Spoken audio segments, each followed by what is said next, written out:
Assalamualaikum Ustazah. Cak mano tanggapan Ustazah tentang 200 ulama yang diusulkan oleh pemerintah? Waalaikumsalam warahmatullahi wabarakatuh. Mang cek bicek dulur-dulurku sumselanget. Dai adalah sosok wong yang lahir dari konsekuensi dan buah iman, yang melahirkan rasa cinta untuk nyampe ke kebenaran, nyampe ke dakwah, nyampe ke amal ma'ruf nahi mungkar. Sehingga keberadaan dai itu sangat terasa dan sangat dibutuhkan oleh umat.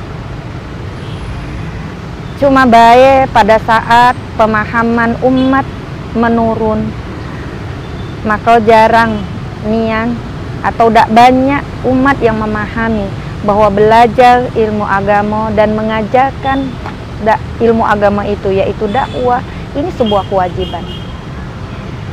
Memang mereka tahu tentang hadis Rasulullah Sallallahu Alaihi Wasallam bahwa utlubul ilmi faridotun ala kulli muslim. Menuntut ilmu adalah fardu bagi setiap kaum muslimin. Dan juga hadis balighu anni walau ayah, sampaikanlah dariku meskipun satu ayat. Tapi hanya sebatas tahu baik, tanpa membentuk satu pemahaman bahwa belajar dan dakwah itu sebuah kewajiban. Pacak ngakibat ke berdosa bagi yang meninggalkannya.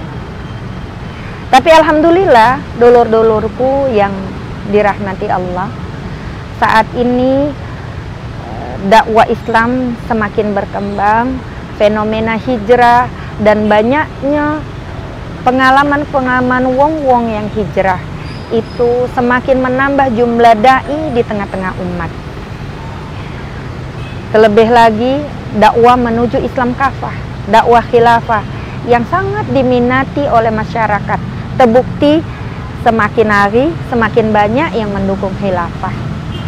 Sebuah dakwah yang gambar ke Islam secara menyeluruh di bawah naungan sistem pemerintahan yang dicontohkan Rasulullah Sallallahu Alaihi Wasallam, yang melahirkan sebuah peradaban yang agung yang tidak katek tandingannya di sepanjang sejarah dunia, yaitu menyatukan bangsa-bangsa di seluruh dunia ini hingga wilayahnya mencapai 2/3 dunia, membawa rahmatan lil alamin.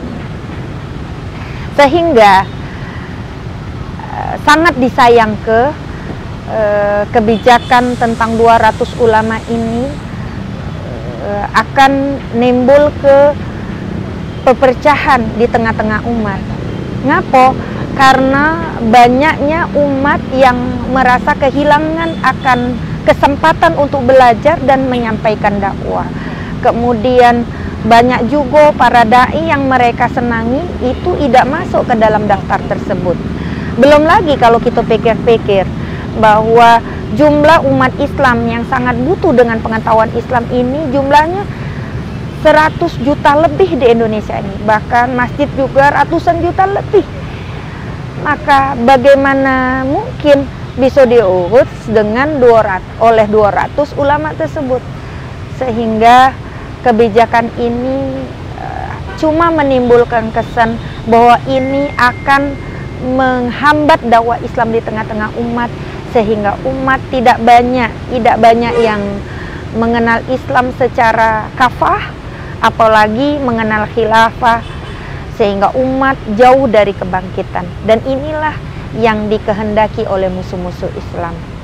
Maka dari itu menurut saya hendaklah kita tetap fokus, tidak termakan dengan kebijakan ini. Teruslah semangat belajar, terus semangat berdakwah, karena ini perintah dari Allah Subhanahu wa Ta'ala yang tidak memerlukan izin dari siapapun juga.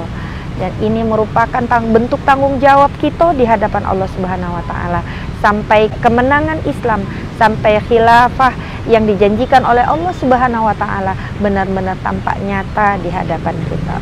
Wallahu a'lam bishawab. Assalamualaikum warahmatullahi wabarakatuh.